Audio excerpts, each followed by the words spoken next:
is up with you awesome, fantastic people? I'm sick. So, today I just kind of want to go through stuff that I've done without being on YouTube. It's been a while since I posted on this channel, but I have been posting on my other channel. I posted a preview of the new channel on that channel, and my hair is a mess because I'm sick. So hang on. That hurt. I had to cough. And yeah, so sorry if I'm like kind of quiet. I can't really like be loud, but so this past month or how long I've been off of YouTube. Sorry for this, but I try to block it out as much as I can. But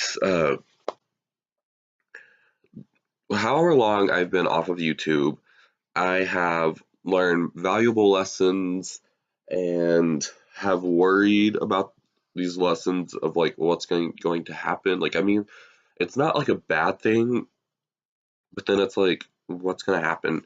So I've lost a couple of friends, not a couple, like a lot, because stereotyping is an issue and it needs to be gone. And I don't know how many of you have seen this movie before, but it's called Bomb City, and it's a story about what happened in Amarillo, Texas, where I live. And there was this kid who would, I don't want to say like he wasn't emo, but he wore the spiked choker. He had his hair up in a mohawk, and people called him a punk. And the definition of punk, and it'll say this in the movie, is someone. Hang on. Anyways, sorry. But yeah, like the definition of punk is someone who makes trouble and destroys things. And he got, they were at a thing that used to be here in Amarillo called Western Plaza, and they got into a fight and some tragic things happened. And if I say too much, I'm gonna start bawling my eyes out. But and it's like I don't dress that way, which I do sometimes wear a spike collar. If you check my Instagram page, I've met three of the stars from that movie and wore a spike collar.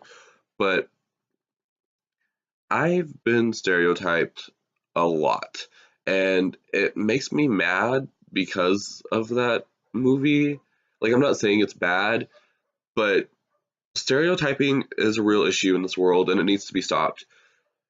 And part of the reasons that me and my group of friends broke up was because I was being stereotyped. And it we're all humans, we all need to be treated the same way. And it's like racism, stereotypes, the LGBTQ, it's we're all humans, we all need to be treated the same way. But like the Bible says stuff about the LGBTQ, and what I do is I love the person but hate their sin. So yeah, like love the person, hate their sin. So I still talk to these friends, but they caused a lot of trouble with me since the beginning of summer of 2017. And what they have done is they've harassed me because of my love of Disney, and they've harassed me because I do what I'm told. In fact, when I was in Midsummer, I only got like one note about something wrong, and it wasn't even wrong. Like, I had this vest. If you checked my Instagram page, you would see that vest. And there was a scene where I had to run on, and the effect kind of made it. Hang on, what is that? My dog. But there was a scene where I had to run on stage, and it looked like I had been running on forever. Like, my makeup was messed up, and my hat was to the side. And so I thought, hey, let's put my vest on weird. And I did that, and I got a note for that because it looked wrong. I took off the vest and like made it hang over my right arm, and I got a note for that. But I did what I was told. Sorry, you're gonna hear me sniffling throughout, but and scratching because I have a mosquito bite over here on like my left lower back area. But anyways, they were jealous because I have an amazing mom that posts a lot of stuff about me and how I'm such a success and stuff like that. But they were jealous of me, and I don't know why they were jealous of me because I never did anything big. The only thing I did big was go to the Disney camp. But somehow they were jealous of me, and I like this girl, and these friends got this girl to hate me now and stuff like that.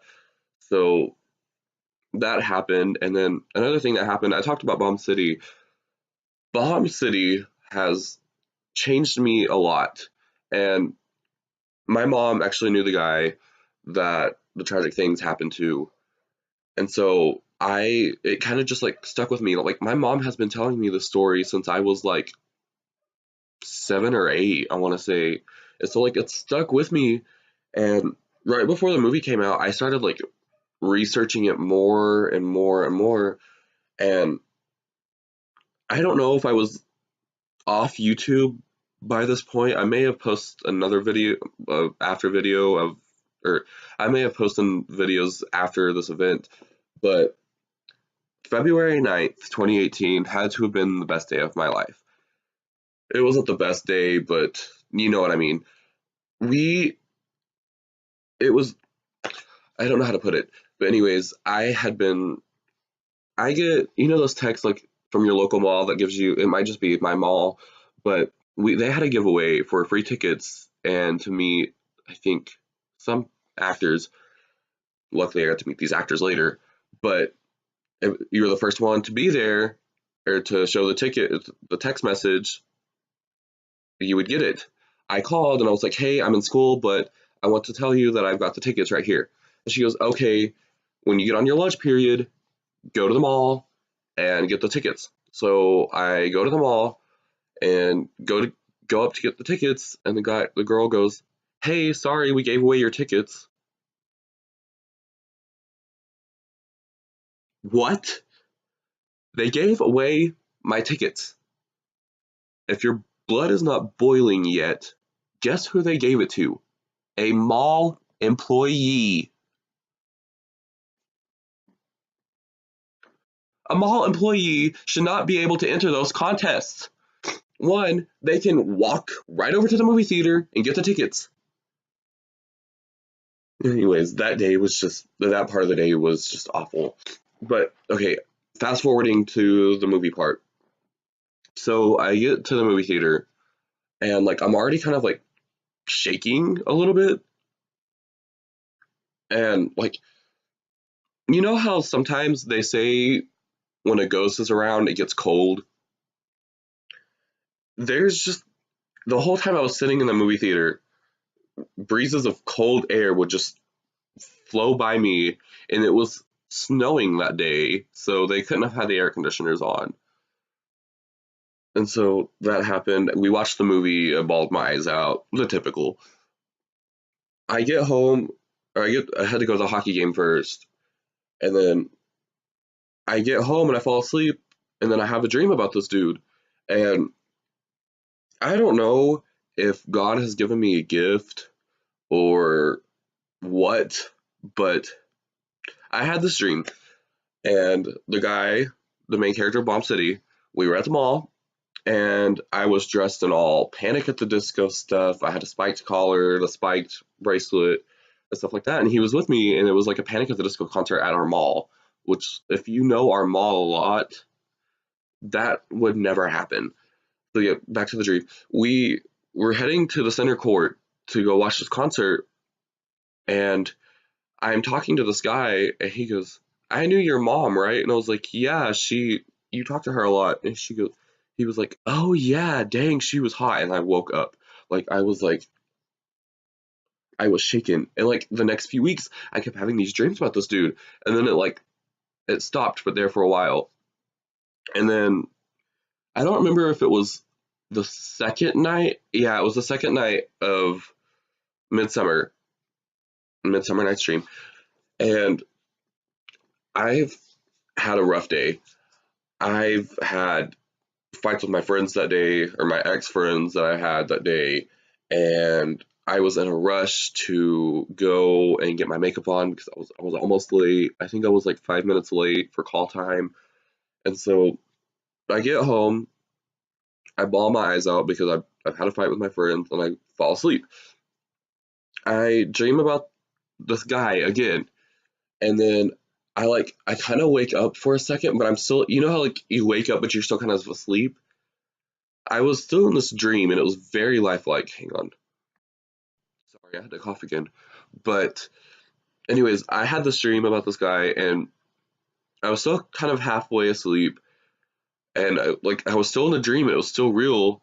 And my dream, I had my phone in my pocket and it rings, and so I look at it and this guy is texting me and he says, "Hey, don't leave. I'm going to Mr. Gaddy's with you." And Mr. Gaddy's was where we had our cast party, and the next day, the last day of midsummer, at our cast party, I felt the same cold air again.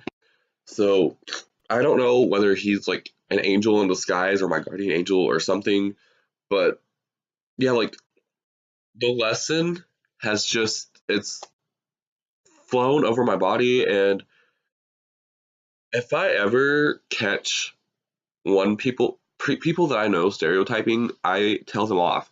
There was one time one of my friends that I had that I was telling you about, he started stereotyping one of the guys because he had to wear a cup, and it was, yeah, you don't need to hear about that. But he started stereotyping him, and I was like, dude, stop, or I will go tell the director. And I know that seems kind of like bad, but in the theater world, if you go and tell a director, that means you're gonna get in trouble or you're out of the play. So, anyways, that's like the main part of what happened. Let's see, what's another thing? I've I don't know. My theater season's over, so I literally have no life. I've only been in 2 shows this season, and it's weird because I'm usually in 3 to 4 shows each season, but our season's over, so I'm lifeless now. So I'm going to end the video there for you guys. Thank you guys for watching. Please like and subscribe. Thank you for watching. Goodbye. So your best friend screwed you over, acted nice when she not nice. Well, I have some advice, cause it's happened to me twice. Here's my secret strategy, it always works because the world doesn't end, it just feels like it does. So raise your right finger and solemnly swear whatever they say about me, I don't care. I won't twist in knots to join your game, I will say you